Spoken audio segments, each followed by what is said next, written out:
Hello and welcome to the Pro Football Network Miami Dolphins Podcast. I'm your host, Matt Infante, joined as always by Adam H. Beasley. And Adam, it is Thanksgiving week. It's also Jets week. We'll get into that after. But how does the Beasley household spend the holiday? Okay, so oftentimes it's a work day because we work in the National Football League, so monitoring what's going on. But beyond that, we're a very much I've had full-throated protests of this, by the way. So much to my dismay, we are a late holiday dinner family. Like I'm saying, sitting down at like 7 p.m. for dinner, and don't love that. That's late. That's late. Yeah, don't love that at all. So it's been an ongoing battle. I married into it. Now my dad lives down here in South Florida. He comes to my in-laws as well for Thanksgiving dinner. He scratches his head. Is like, I'm usually on my fourth meal by now. So, but no, it's the normal. There's no like turkey bowl. I don't do a turkey trot. No. I do watch the parade every year. I make it a point. It's one of my, fond memories growing up is always seeing Santa come down. Was that Fifth Avenue? Is that whatever it is? Yeah. So I'll watch the parade. I'll watch some good football, and I'll get ready for Dolphins Jets on Friday. All right. And will you spend Black Friday if the Jets and Dolphins weren't playing? Would you be shopping? Were you one of those people? Ooh, I don't go to like the malls. What I did, I have done a couple of times in the past is when Walmart didn't care about its employees and opened up on Thanksgiving night, I would go to that after dinner. Couple of glasses of wine we'll make our way over and make some bad financial decisions at Black Friday sales. But no, I do not brave the mall. I'll probably go to Sawgrass down here on Saturday, but Friday is a fool's errand.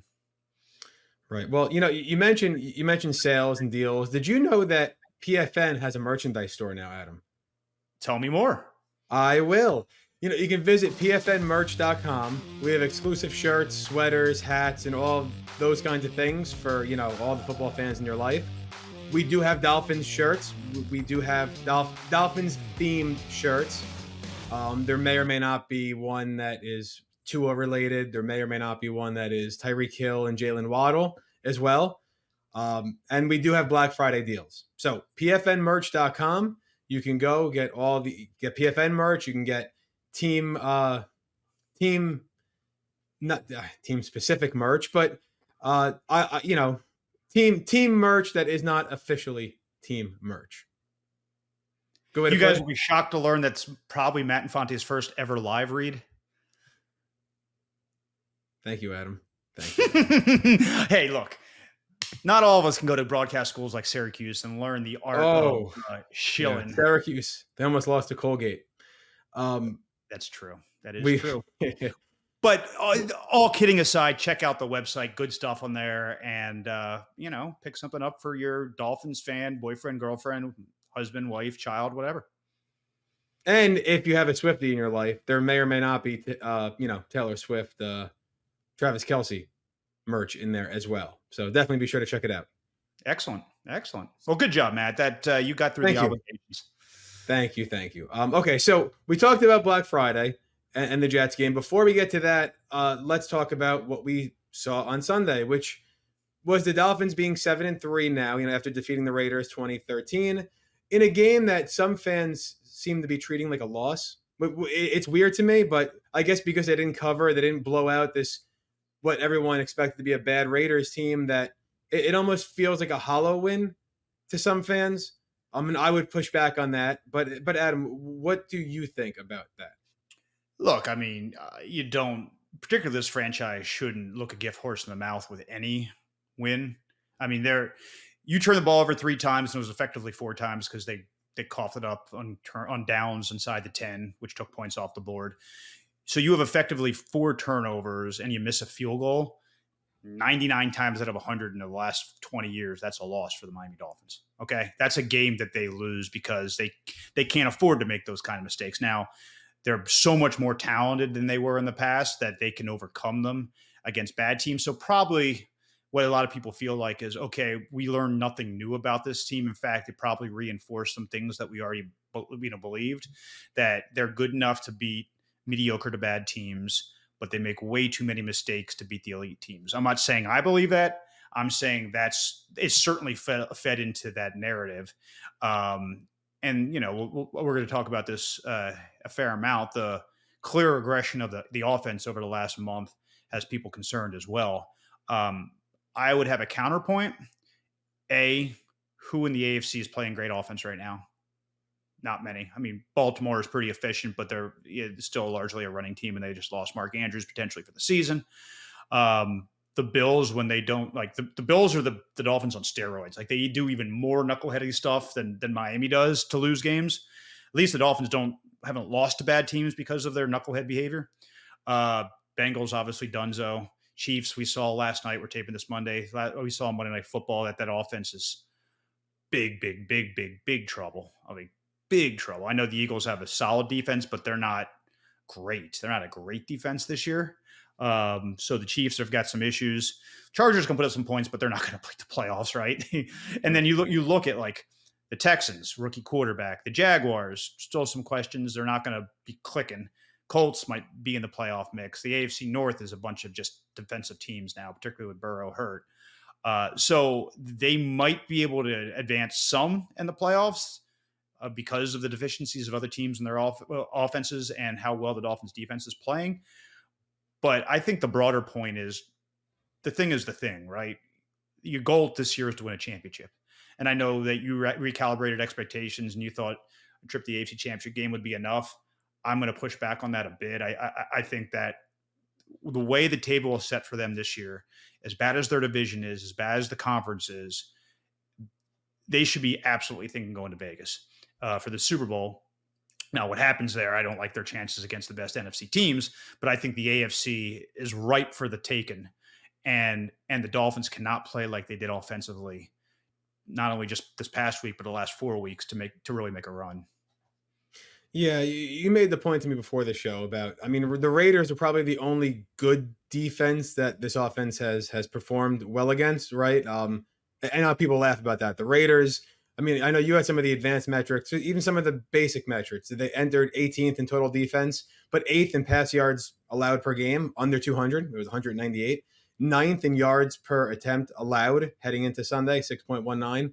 They're not a bad pass defense at all. And then Tua went and threw for over 300 yards, which was the first quarterback to do that against the Raiders this year.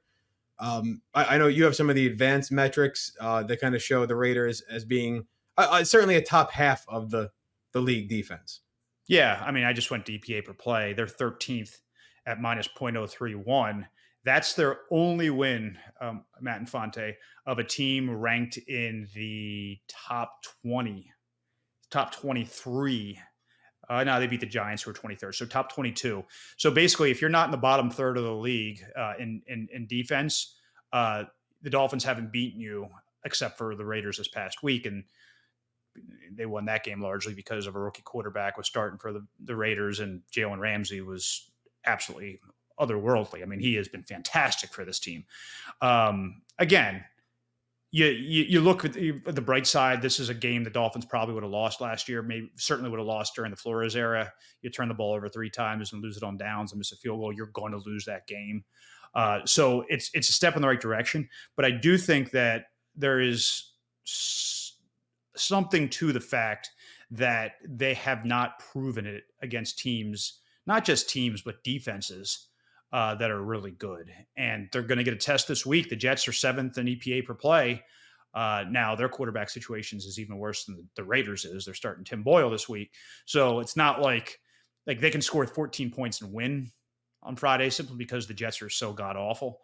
But I do think that you have to be concerned about whether or not when you get into the postseason, you get to the last 3 games of the schedule, we're going to need to play well. Do they have what it takes on offense, which is crazy for us to say because that has been completely the opposite narrative up until the last month. So let me ask you something. Before we get into kind of the offensive performance in the last 4 games, just this game specifically, let's say Mike McDaniel doesn't overthink himself on 4th and goal and it comes up with a better play than what they ran.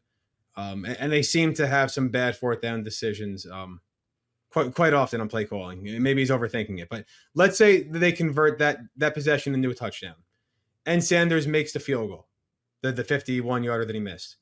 And now it's not 20-13, it was 30-13. Does that change things? Because we're just a couple plays away from them putting up 30 against a top 15 defense. And does the narrative, not the narrative change, but do people feel a little differently now as opposed to being a bit nervous about the offense? That's certainly the glass half full Mike McDaniel spin. And I think there's something to it for sure. I would also say this, Matt, you kind of are who you are at this point. And we're 10 weeks into the season. And if you're a team that can move up and down the field, which the Dolphins did against the Raiders, but, make boneheaded mistakes that keep you from scoring points, and this isn't a one-off here. This is something that we've seen pretty consistently, certainly this year, and even going back to last year. Last year wasn't so much the turnovers as it was the penalties. But at some point, self-inflicted wounds are your identity. And that has to be concerning for the Dolphins. And it's not just like, oh, one guy keeps, jumping off sides, let's bench him. One guy keeps committing pass interference, let's bench him. One guy keeps throwing interceptions. Well, you're not benching Tua, even though he has thrown a fair amount of picks this year compared to the rest of the league. There's no easy fix. And so either they get it figured out over the next 7 weeks, which is possible. I mean, certainly the teams are going to get harder.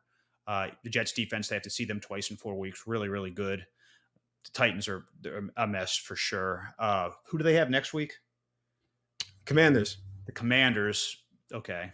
Yeah. I mean, they just traded away their two best defensive players, and they don't have much, beyond that. Then you get to, those last 3 games that we've been talking about feels like for 2 months now. The Cowboys, the Bills in the finale, and who are the other team? Oh, the Ravens. Yeah, the Ravens. In Baltimore, New Year's Eve. Right. Possibly a flex game too at this point. Yeah. I look forward to ringing in the new year at M&T Bank Stadium. I want to get your thoughts on this. Is this something that you feel like can be cleaned up, or is this kind of who the identity of the team is at this point? Yeah, it's interesting. You are what you are at some point, like you said. There's a very weird interesting stat. The Dolphins are first in red zone touchdown percentage, but they're 15th in goal to go touchdown percentage. So what do you read into that? I mean, on one hand, glass half full, they're getting it done, and maybe just some better play calling and some better execution can solve those goal to go issues. The other hand is, well, they've had all year to do this, and why have they not gotten it corrected yet? I do wonder how much the loss of their 2 starting guards will impacts their ability to punch it inside the 5 and things of that nature, and just a running game in general. So getting Robert Hunt back will hopefully help with that a little bit. But it's weird that when they get too close to the end zone, they seem to struggle more than half the league in actually punching it in. Well, and again, it feeds into the narrative that's out there that they struggle with physicality, right? That they're a fun track meet team, but if you need a tough yard, certainly you're not going to do the tush push. We talked about this in the past. I mean, you do not want your concussion-prone quarterback going headfirst into the dog pile, obviously. It's fascinating to me that, they've got a big, lanky quarterback who you don't have a big injury concern about. That's your backup. Why not try quarterback sneaks with Mike White? It'd be fascinating to see that if you're clearly not going to do it with Tua, which we've seen, why not try someone else? I don't think it's going to hurt Tua's feelings coming off the field to do a nosedive into the pile. I think, you had to thought about Skylar Thompson, actually. He's a bigger, quarterback. He's mobile. I wonder you try him once or twice just to see. To do that, he would need to be on the game. He would need to be right. Okay. Yeah. Yes. He's usually the emergency third. Okay. So So unless you want him being your number 2, you can't really do that. So I'm trying to pull this up, and I'm sorry, I should have done better prep, but it's live radio or live podcasting to tape, whatever you want to call it. Trying to find McDaniel's answer on their 3rd and 4th. Yeah. He knows that it's an issue. Here's the quote. "We do everything. Honestly, I already know before a call, a short yardage play, that there's a heightened awareness of that situation." Basically saying, I know you guys think we can't do it, right? That's his way of saying that. I also keep very close to reality in terms of we expected to have more gains in those scenarios. There's been some defensive presentations that have been problematic. I don't care about that. Like every team schemes up short yardage defense, right? Like there's only so many ways you can go about it, and the Dolphins have seen them all. Okay. Um, there's been some execution, and there's been some when they don't work, another play could work. So like maybe don't throw a screen on 4th and 1 to Tyreek, which got him hurt, by the way. That play not only failed, it hurt his hand. Continuing, I think there were a couple of weeks where we had more of an execution that we'd like. For instance, there were, I think, the last New England game, there was a 4th and 1 in the tight red zone that we threw to Tyreek. The last play of the game was short yardage as well. So I take those into account also. But yeah, that is ever present right now on our minds because it's hard to get the 9 yards. I wish it was as simple as just get the 1, but we'll continue to work the same way and hold ourselves accountable. I mean, that's basically, at least, admitting the problem is the first step to fixing it.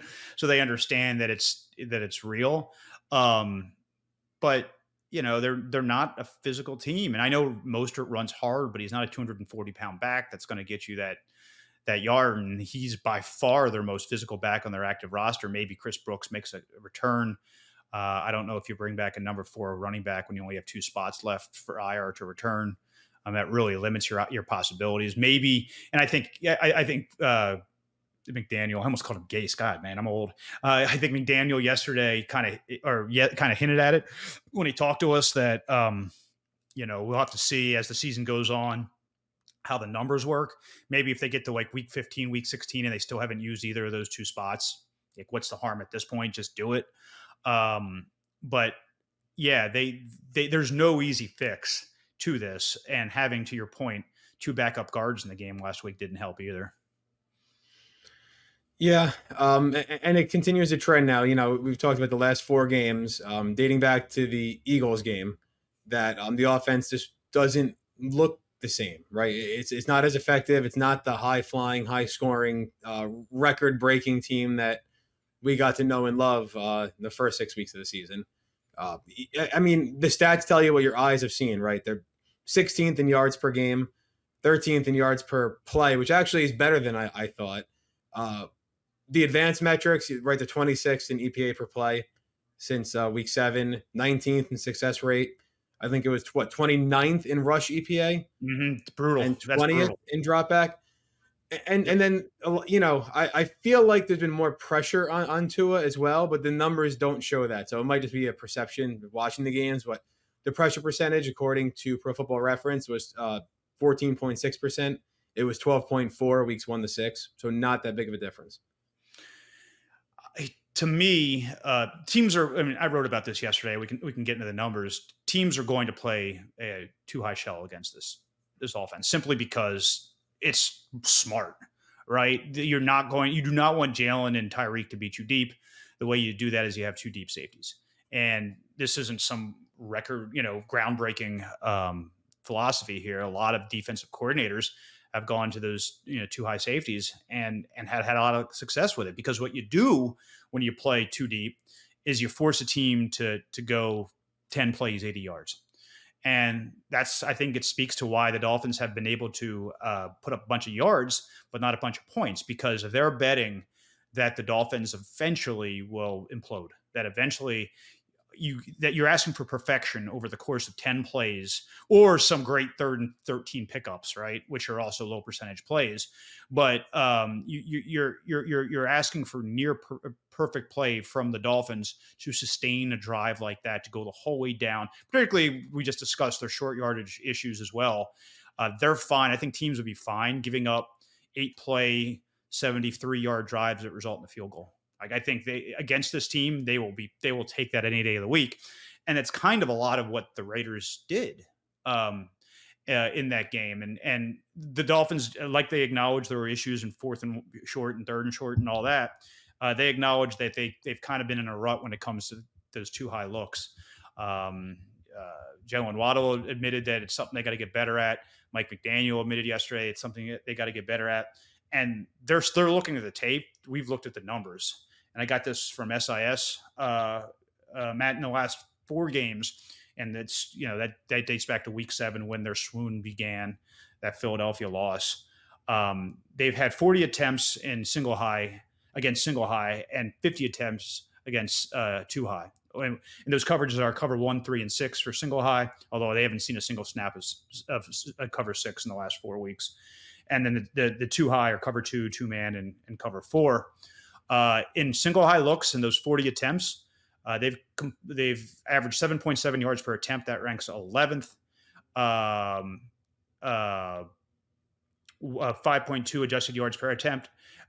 These are single high looks. I'm sorry, 7.7 yards per attempt, and 53.3% positive EPA on their 50 attempts, which is against two high. Just 6.5 yards per attempt. That's 1.2 yards fewer. That's a big drop off. And here's what's wild: their success rate against two high in the last 4 weeks, 38.9% positive EPA rate. That's 25th. So essentially, they're one of these 7 or 8 least efficient offenses against two high looks in all of football over the last month. You know what that says to me? They got to do a better job running the football. They absolutely have to do a better job running the football, because two of mistakes aside, and you can't just dismiss those because those could be incredibly damaging plays in big games. But turnovers aside, he's been fine, right? He's been fine.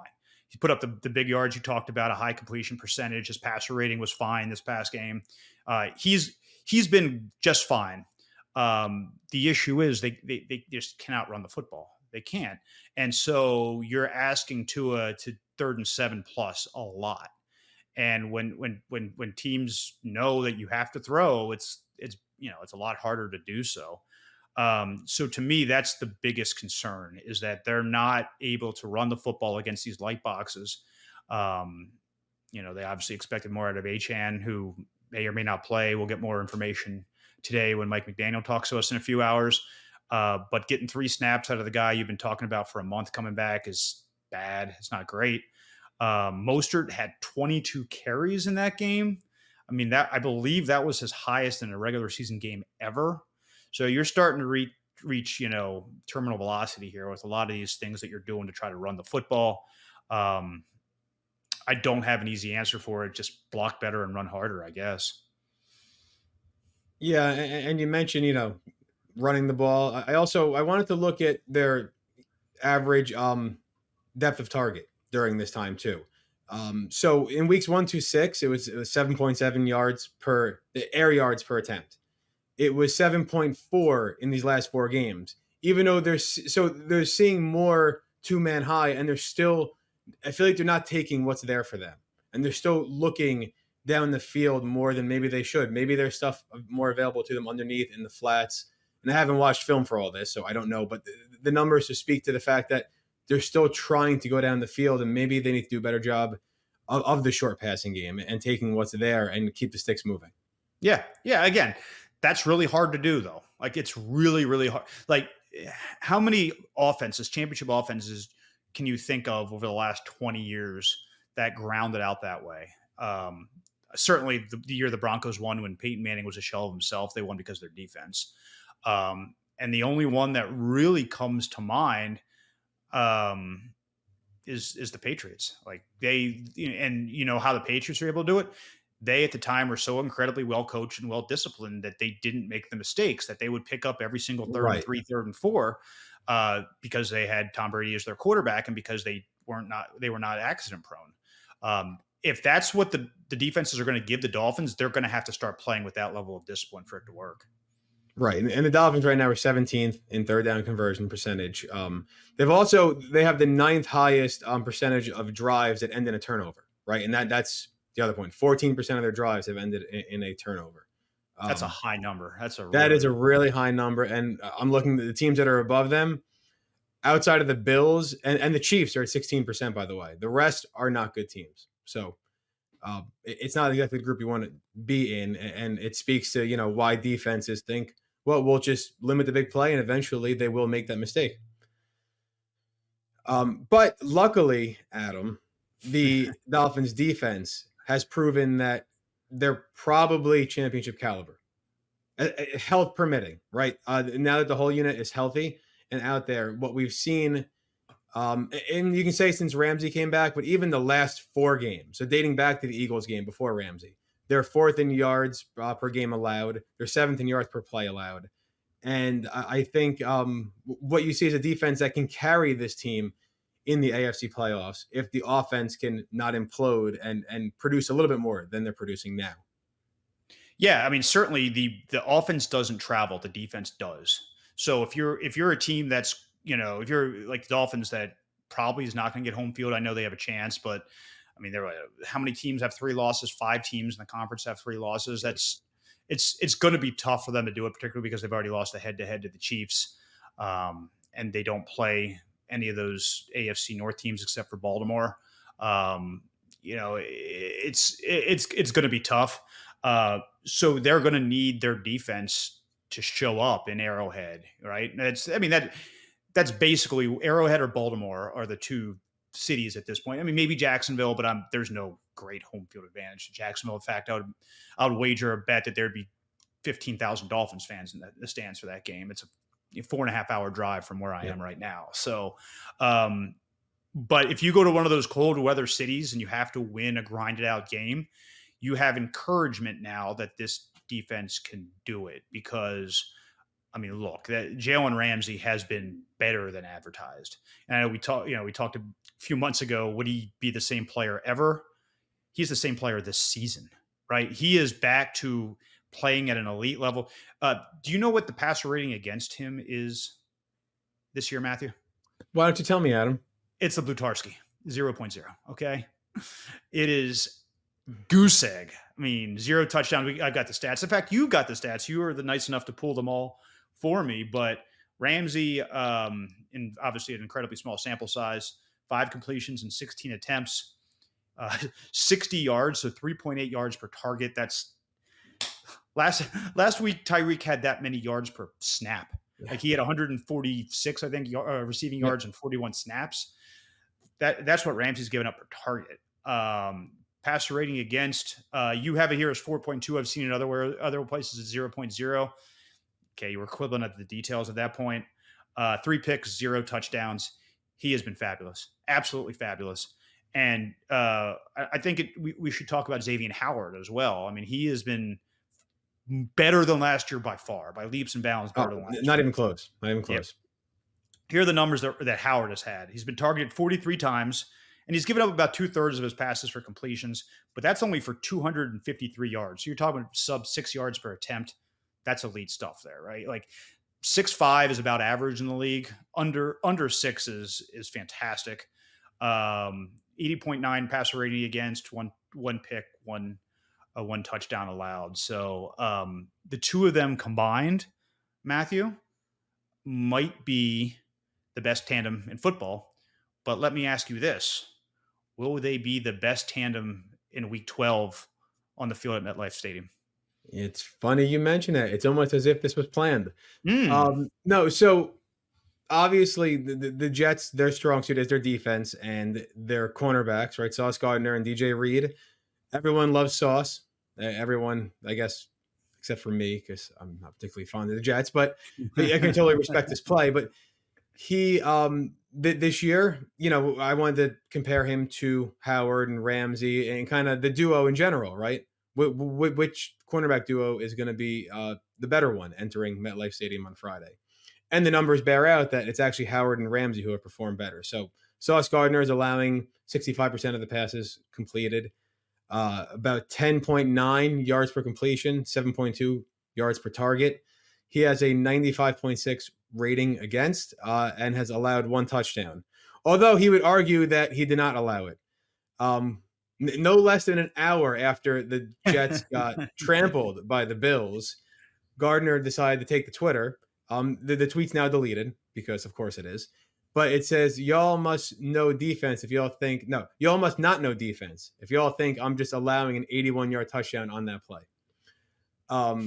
But, I mean, every metric site I see does credit him with the one allowing that 81-yard touchdown. So take it for what it's worth. DJ Reed on the other side has had, would argue, a better season than Sauce Gardner. He's allowing about 2/3 of the passes to be completed, but only 6.2 yards per target allowed. A rating against of 83.5, has not allowed a touchdown.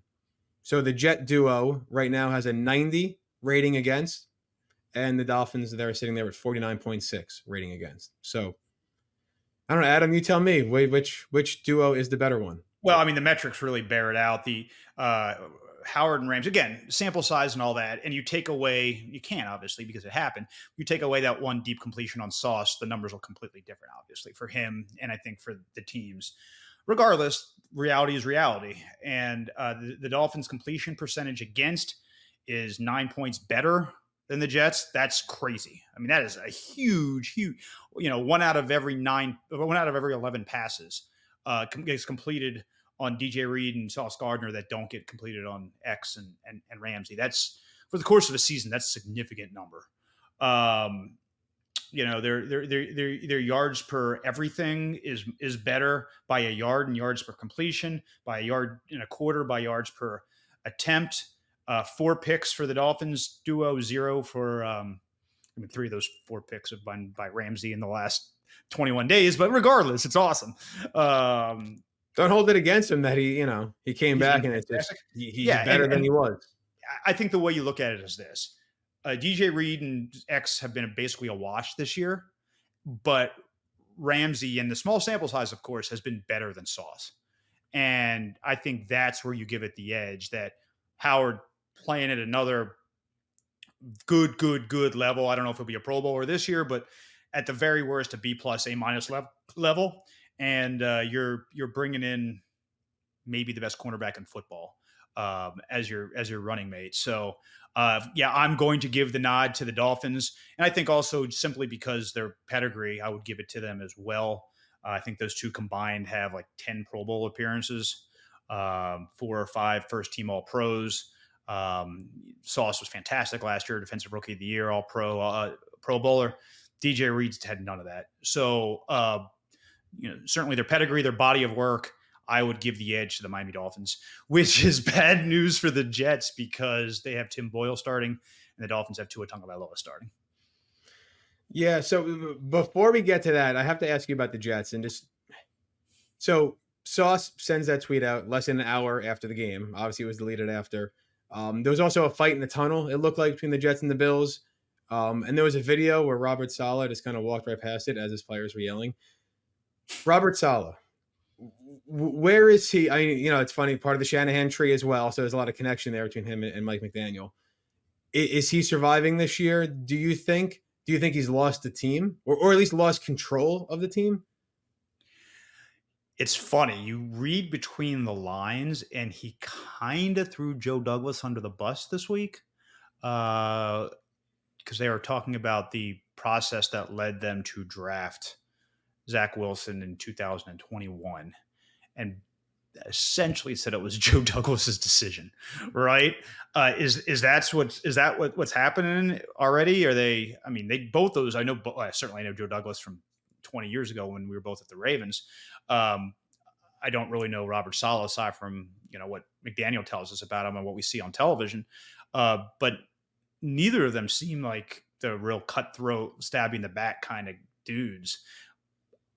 Woody is a different cat, though, right? Like Woody Johnson as the owner, that's the X factor. Because to me, I don't think you can blame any result on your Hall of Fame quarterback getting hurt in the third play of the season, right? You're going to be bad regardless. Now, can you say what the hell are they doing with Zach Wilson as their backup? That's a legitimate question. And I think they had been relatively competitive before this past week. Like they fought hard and they lost because they didn't have a quarterback. Last week they got absolutely destroyed by a mediocre Bills team, top to bottom, start to finish. They got smoked in that game. I think if you see more, performances like that, yeah, Robert Saleh could be in trouble. But if they finish 7-10 and they fight hard and the team, doesn't give up, I don't, certainly also if Aaron Rodgers says keep Robert Saleh or I'm retiring, that could be a factor as well. So it's wild though, because Nate Hackett, 2 back-to-back rough years for that dude, man. Absolutely. Be careful what you say though, because Aaron Rodgers will come after you to defend Hackett. That would be great engagement for our podcast. So bring it, A-Rod. Okay. Smoke some ayahuasca, or you eat ayahuasca, right? Is that what you do? You eat ayahuasca? You're asking the wrong one. Yeah. Consume some psychedelics and let's have a good time here on So the PFN Miami Dolphins podcast. that we gotta get that on the shirt. Do you think Aaron Rodgers makes it back this year, or do you think, especially if the Dolphins knock off the Jets on Friday, now they're falling even more, is he gonna kind of toss in the towel and be like, no? Yeah, I mean, they'll be 4-7 if, and I'm not going to say if, when the Dolphins win on Friday. No, you say if. They're going to beat that team. Come on. So I would be more nervous about facing. I am more nervous about facing Tim Boyle than I am Zach Wilson. I think Zach Wilson's that bad, and you have a bunch of film on him, and it's fine. I have been, and Dolphin fans have been burnt by these career backup types. I think back to Thad Lewis, right? In 2013, he started 8 career games. He only won 2 games. Both of them was when he was quarterbacking the Bills against the Dolphins in the same season. Wait. What year was this, sir? 2013. Was that a good team in second year? Was that a good team in 2013? It wasn't a bad team that should have lost to Thad Lewis. Okay, this is a much better team than that. I understand that. I know, and it was a Joe Philbin team. And also, here's a fun little nugget. Tim Boyle, I know he went and played at, Merchant Marines Academy after he flamed out. I believe it was Eastern Kentucky or Western. It was one of those Kentucky teams, I believe. Yeah, it was a Kentucky team. But dating back to 2013, his first year at UConn, not including those NAIA or whatever touchdowns he threw, he's thrown 3 touchdown passes in 11 seasons. 3. And all those 3 were at UConn. You're hearing a flop sweat over a dude who should not even be in the league. I mean, if they lose to Tim Boyle, the acerbic column that will be coming on Pro Football Network will be legendary. Be absolutely legendary, because you cannot. Let's game this out. How do they lose that team? They lose that team by committing 6 turnovers. Yeah, turnovers, and they lose like 10-7 or something. And they give up a non-offensive touchdown. Right. Well, the Dolphins special teams has not been great this year. That's a conversation for another day. But I think Dolphin fans weren't pleased when Crossman returned in the offseason, and they're still not pleased because that unit has not performed well. No, and certainly your kicker, not a lot of confidence in him from long distance in a crucial. God bless him. He rebounded and made the 51-yarder, but that miss from 50, I think it was 2021 when Sanders signed his extension. Yep. In the 3 years since, he's been one of the higher paid kickers in the world. He has missed 10 attempts of 50 plus. That's bad, dude. That is bad. When he went from being he was almost automatic before that. It's funny. Kickers remind me a lot of closers in baseball. Outside of the truly great ones, you just don't want to give them a big contract or a long contract because there's just so much year-to-year variance and things just change on a dime for seemingly no reason. You see that with closers outside of the Mariano Riveras of the world, and you see that with kickers outside of, guys like Justin Tucker. Yep. Yeah. So, that's the only way they lose this game, dude. Like, they get a punt block for a touchdown or something. That is, and it's possible. Wouldn't say it's particularly likely, though. And I think a much liker outcome is they drum that team. They beat them like 30-3. Like, they just completely embarrass them because that defense is going to give the Dolphins offense a ton of short fields. Like they're going to be getting the ball at the -40 and in, I would say probably on 2/3 of their series, because they're going to pin the Jets deep. They're going to go 3 and out, or they're going to turn the ball over and they're going to get the ball back in midfield. I think that's largely how this game plays out. I'm not saying that the offense is going to light this team up. I don't, that defense is excellent, and the Dolphins offense, we've talked about at length, is not excellent right now. But collectively, the Dolphins are so much better than the Jets that it would take all the tryptophan in the world for the Dolphins to sleep through that game. You like that reference there, don't you? That is really good. That was timely. We have our headline, by the way. We have our headline. Adam Beasley says Dolphins to beat Jets by 30. That's 27, 30-3. Okay. You're giving the Jets 3. Okay. Yeah. So why don't we wrap up with, is that your prediction? I know you don't like doing predictions because you say the game's so far away, but it is 2 days earlier this Yeah, week. yeah. No, I've done a lot more thinking about this game than I usually do on a Tuesday. Um, yeah, I mean, what do the Jets do well? I mean, their secondary is good. They're not great against the run, Matt. They're not. Yeah. I mean, So they can run the ball. Let me rephrase. Brees Hall is good. If the offensive line can perform, they can run the ball. That seems to have stalled recently, but they have the potential to break one or two. okay, And Hall is that good. I like my chances with Christian Wilkins and Zach Sealer, and David Long, who's been fabulous. I like my chances. And Vic Fangio, who's going to know that. Okay, here's a question. This is a fun one. Do we see the most blitzes of the Vic Fangio era on Friday? Oh. Because you have a bad, inexperienced quarterback. You have two corners that are playing out of their gourds. Is this the game that he gambles, or does he think we don't even need to gamble? Right? We're like this. Yeah. I mean, like you have Ramsey wipe out Garrett Wilson, right? Although he doesn't really like to flip the cornerback side, so you may have Howard on Garrett Wilson. But yeah, I mean, my counterpoint to that would be: do they need to? Yeah, Because that offensive line's bad enough that Bradley Chubb and Jalen Phillips might get there without, any extra help. Yep. It's going to be ugly, dude. I mean, it's going to be like this. This is the least stress I've ever had for a Jets game ever covering this team. It's going to be. This might be the game that we're like, okay, maybe they are contenders again. Maybe, and if they don't look like that, sound every alarm you got, because this is probably at best a division round participant in the playoffs, and then their season's over. Okay. So there's something on the line today on Friday. On the line. It seems like they have more to lose and gain here, but that's what happens when good teams play bad teams, and that's what this is. I think they have a lot to gain, though. I think they need to feel better about themselves on the offensive side of the ball, and if they have production, and they're not going to light up the Jets because the defense is solid, but you do enough to score 28, 31 points, something like that. You feel a lot better than you did over the last month. And you get like a little mini break too, right? Because now this is almost like a Thursday game on Friday. So you have a little weekend break before preparing for the Commanders. Oh, man, these podcasts are going to get lean for the next 3 weeks.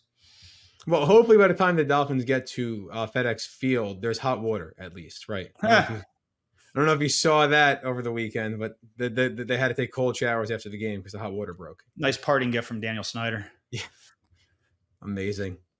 All right. Well, that is all. Hope everyone has a wonderful Thanksgiving and enjoys this Black Friday game. First in history. So I'm sure Amazon's disappointed in kind of, how this has unfolded, but it'll still do great numbers for them, I'm sure. Like I said before, pfnmerch.com. The store is open. Get all of your holiday shopping done for your football fan friends and family. There are Black Friday deals now ongoing there, so you can go there and see what those are. Those will be going all week. Be sure to check out profootballnetwork.com/Miami-Dolphins for all Adam's coverage, particularly if they lose and you get that scathing column that's going to come from that Adam promised on Friday or Saturday. Certainly, if you haven't subscribed yet to the podcast, be sure to do so. If you're watching on YouTube, be sure to subscribe there and like it. And we will see you back here next time on the Pro Football Network Miami Dolphins Podcast.